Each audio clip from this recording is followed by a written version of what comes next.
Hi everyone, Adrian Singh here, and today is the 7th of May 2020, and I am back on the field today doing my little exercise and sharing with you a little rant about some thoughts on my mind.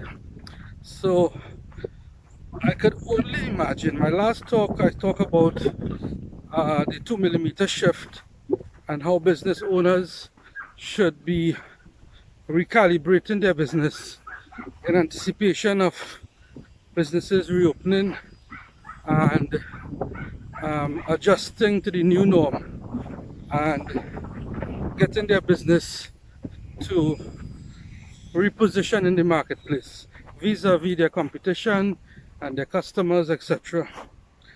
So today's talk will be a little different.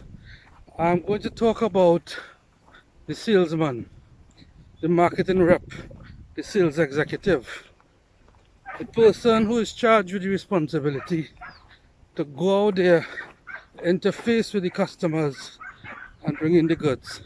Goods meaning the orders, the business, and so on.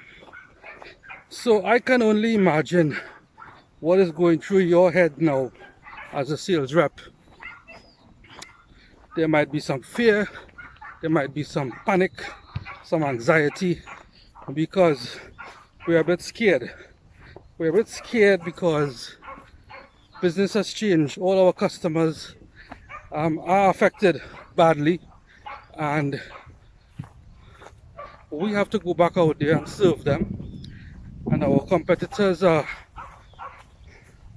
they are feeling the blows as well, so they are going to double down. We have to anticipate that they will double down to come after your business while trying to protect their business. So what's going through your head? How are you going to handle this? Well, my first advice is, once you start from a position of fear, you're not going to get anywhere. So you have to understand what you have control over and what you don't have control over. And what you don't have control over, you have to recognize that, understand the risk, put it aside, and focus first of all on what you have control over. So even before we go out there to re-engage our customers, this is what I would be doing. I always like to think of everything as a simple, no more than 3 things. So 1, 2, 3, what am I going to be doing? So one of the first things I'll be doing is trying to figure out, what am I going to do on that first day conversation? Plan that first conversation with the customer. Maybe not just the first one, maybe the first 2 or 3 conversations. What am I going to say? What am I going to do? Customers are putting the pieces together with their businesses, making all those 2mm shifts. Part of that 2mm shift the customer is making is coming to you and telling you, you got to put a better offer on the table. So you got to anticipate that and prepare for that conversation before you make your first visit to your customer. All right? But just stepping back, the world was affected by COVID-19 and all businesses have had to adjust. So whatever product or service you're selling, I would prepare a talk. That's the first thing I would do. I would prepare a talk with the customers to explain to them this whole thing about social distancing, product handling, how our offering needs to be looked at in the new world of doing business. All right, if there are any changes to be made in delivery, in HSNE, you want to sit down and explain to the customer in their best interest, in the employee best interest. This is how your product or service needs to be handled in the new way of doing business. So that's one of the first things I would do. Prepare a talk or I will call it a training. Consider it a training. As simple as that is, it's a value added piece to introduce to the customer, and it helps break the ice, and it helps to show the customer that you care. So you start with scheduling a training session at 30 minutes, not too long, to talk about how your offering is going to be, how you are safeguarding their business by putting measures in place on your end to protect yourself, your employees, as well as the customer employees. And then you create it into a training, because now when they get the product, how they should handle it. So that's one of the first things I would do. A little 30-minute training, icebreaker. You may have to schedule it on your first visit, or call and let them know what you want to do and make that part of your first visit. So that's the first thing, one of the first things I'll be doing. I'll be using my time working from home to prepare that talk, that 30-minute talk. And you could also use the opportunity to give them a recap on your product and service, and use it, the whole COVID-19 thing, to reinforce why your product is better, your unique selling points, etc., etc. So you prepare your customer in advance for a visit from a competitor who would want to take away your business. You have reinforced your product in the consumer's mind. The second thing I would do is I would revisit my notes. If you don't have notes on the customer, create notes based on what you know of the customer. But what I call a key account plan. Every account needs to have a key account plan, i.e., who are the key decision makers, who are the people on the ground who you need to interact with, rate your relationship with each decision maker, what's the risk, what kind of business activities they are involved in, what their volume of business is, and so on and so on and so on. Basically, it's a brainstorm of everything about the customer and all that you need to know to be able to secure your business. Remember always, as a supplier, you're not, if you are just selling to them, as fast as you make a sale, you could lose it. You have to be their trusted advisor. So you have to know as much about their business as it relates to your product as they do, or even more. You have to be the expert, right? And the way you do this is to understand, ask a lot of questions, and document how your product fits in to that customer business. It makes no sense to rambling all the features and benefits about a product when a customer is only concerned about 2 or 3. Okay, so revisit the key account plan. Who are the people? Rate your relationship with them, decision maker, buyer, even down to the ground. And now having even your volume of business, what you did this year, what you did the previous year, and what are some of the gaps in terms of products that they should be ordering from you that they're not ordering. Just reacquaint yourself with everything before you visit your customer. And having reacquainted yourself, you need to ask yourself, okay, how, even before talking to the customer, how has their business changed with this COVID-19? What has happened to their business? And right away you could anticipate there may be some loss of contracts, employees were sent home, the business will have some cash flow problems, etc.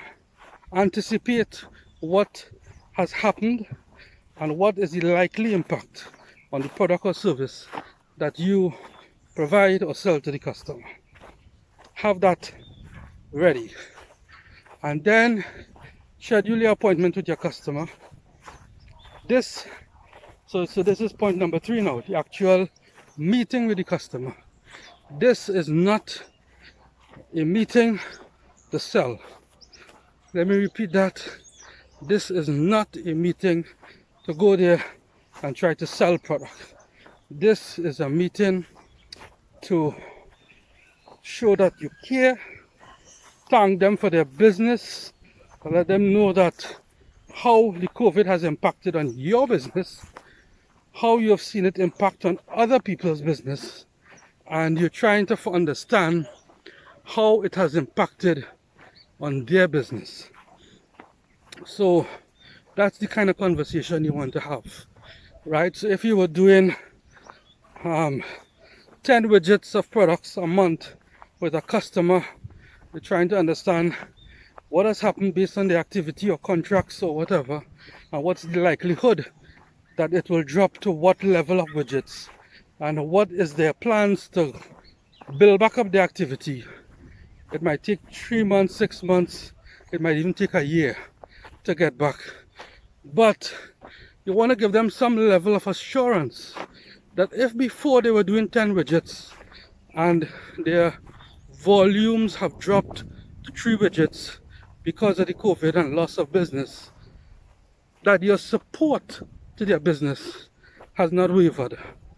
You will continue to honor the same pricing as you did before, the same credit terms, same delivery terms, same training support, etc.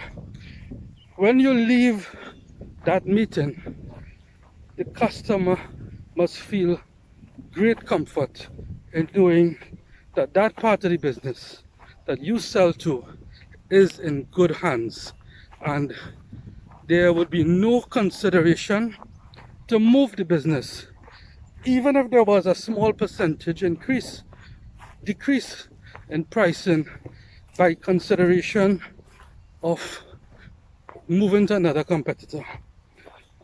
You will not always be able to match prices.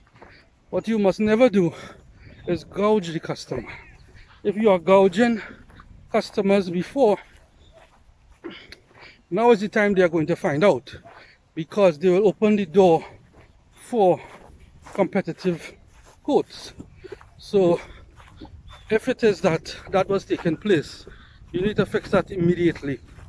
But I'm assuming that you are operating on a competitive playing field, and you know the customer must know that you will never be able to match dollar for dollar the lowest offer. But what you can do is you will always have their back, and you would always be able to provide not just a transactional sale, but a consultative sale with considerable value added. And you must always remind the customer as often as possible what your value added service is. And of course, last but not least, you work for a company, a strong company. That's very important. You represent a strong product. That is also important. But another very important differentiator is you. If you don't up your game, and you don't make yourself a differentiator, and you don't build the level of trust and relationship a customer needs to have with you, then the biggest company, the best product, the best price, you would lose the business. So up your game, work on yourself, make all those 2mm shifts that you need to make by upping your game. And that includes improving, revisiting your technical know-how, know your products inside out, not only from a technical level, but also how it will benefit the customer. Work on yourself in terms of your work, redo your scripts, right? If you don't have one, do it. Look at your warranties and your guarantees that you're offering customers, and revisit, remind, if something goes wrong, how do you support the customers? If they go a little bit overdue on their credit, how do you support your customers in the past? And I mean, this is a very touchy point, but this is a time when I'm not saying you have to go all out in relaxing credit. That's not what I'm saying. But customers are going to remember you if you stand by them and work with them from a credit point of view. And I know that's not a salesman decision, but that's a decision you have to take back and represent to your principals, your company, your managers, to let them know that, hey, we have an issue here, we could lose the business. Even if we have a lower price, even if we have a better service, we can lose the business if we don't watch our credit, and if we don't be a little more flexible with our credit, because this is a time where cash flow is paramount. A customer will work with you with a slightly higher price if you support them, if you partner with them, if you have a plan that will help them to continue their business whilst they are trying to rebuild their business. So, I mean, I came from industries where I saw companies could take a hard fist approach on credit and lose customers for life, because in these times a customer will remember you for life if you work with them at a time like this. I remember when there was the 2007 2008 credit crunch around the world and stock markets were collapsing and business was in really bad shape, and many could not pay their bills, and some companies decided to tighten credit, and in doing that, what they did was made the situation worse, because if a company does not have the cash flow ability to pay their bills, then how can they pay you? So they would have switched vendors after years of working with that vendor, years and years and years. They would have switched vendors, and that was 2008, and there was nothing I could have done or nothing you could have done after that for the next up to 2019, visiting them month after month after month, trying to get back their business, reducing your price, shaving off your improving your value added, doing everything, and customers would just not be interested in doing business with you. So you need to be very careful, you know, and credit is always a very sensitive topic, right? So you need to be very careful how you have that conversation, and if it is that you take a decision to tighten your hold because you don't want credit to get out of control, and I respect that, then just remember that, I mean, there's a balance, right? You can, you know, customer will always ask for the longest period, you will always want the shortest period, but there's a point in between where you can work towards, so that a middle ground that the customer would see you working with them, and you would have given in a little bit or a lot, but at the end of the day you have protected the business. And as I said, I've seen businesses throw away years of goodwill at times like this, because, and I could understand they were not in a position to give the extra credit, and a lot of business was lost, right? So salesmen coming back again, Couple things to do. One, create a mini training to show how you have reconfigured your business to your product and service and serving that customer, and how you see that they need to reconfigure as well by implementing the right protocols, HSNE and other things, to be able to continue to sell through your product. Revisit your key account plans if you didn't have one before. Brainstorm. Doesn't have to be fancy. Brainstorm some ideas. Create a key account plan based on what you knew before. Then in your mind, project what has happened with the business. You may have had conversations with the customer, so you know that things has happened, but just project what you think could have happened to the business and prepare a context for your first conversation. Have your first meeting. Do not talk about getting an order. Talk about business. Thank them for their business. Let them know that you will continue to support them even if their business has dropped. Work with them. See how their business was affected.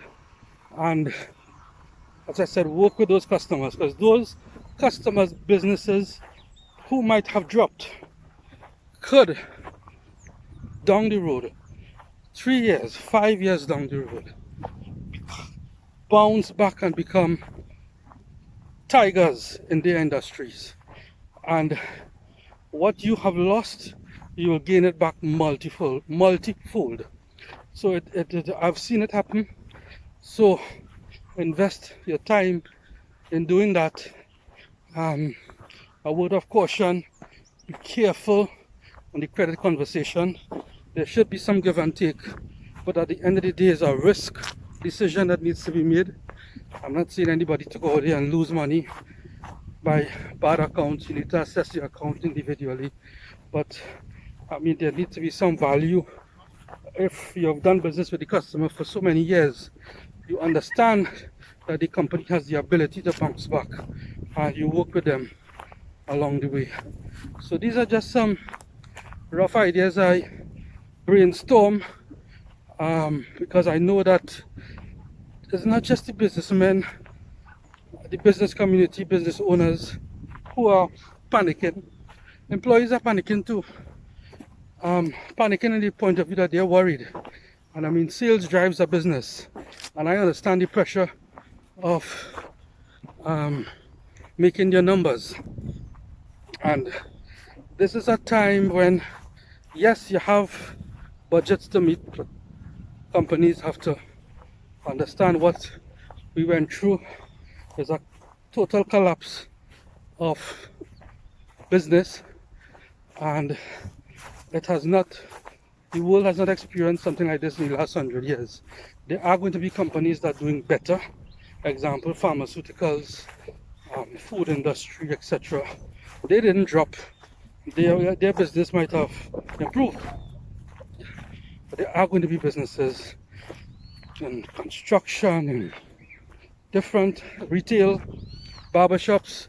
I mean, I saw an article a friend sent to me that close to 50% of the pubs in the United Kingdom are facing foreclosure because they are unable to pay their rents and unable to reopen their business. They are facing foreclosure, bankruptcy, and this is going to be the story all around the world, right? And you know, it's not an easy time. So sales reps, sales professionals, marketing executives, you know, remember that 2mm shift I talk about in my last walk, and bring it to life in your world as a sales rep. And I forgot to mention, you are the key differentiator, not only the product or the company that you represent. You are a key differentiator. I have seen companies, big, strong companies, with international brands that have not been able to deliver because their reps did not make those 2 millimeter changes shifts to differentiate themselves. And if you are not by now a trusted advisor, you are an order taker, then your days are numbered. So now is the time to invest in yourself, become a trusted advisor, become an expert in what you're doing, learn to build relationships, focus on creating value. And as I said in the beginning, what you cannot control, don't let that worry you. It's what you can control. If you don't control it, somebody else will. So that's my talk for today. And it's a kind of brainstorm, but I hope that I would have shared a lot of value. And if I helped one person with this short talk, then I think I would have achieved my objective. So I think I'm into the 5th lap. I have about 2 or 3 to go again, and then I'm back home before it gets dark. So over and out. Thanks for watching.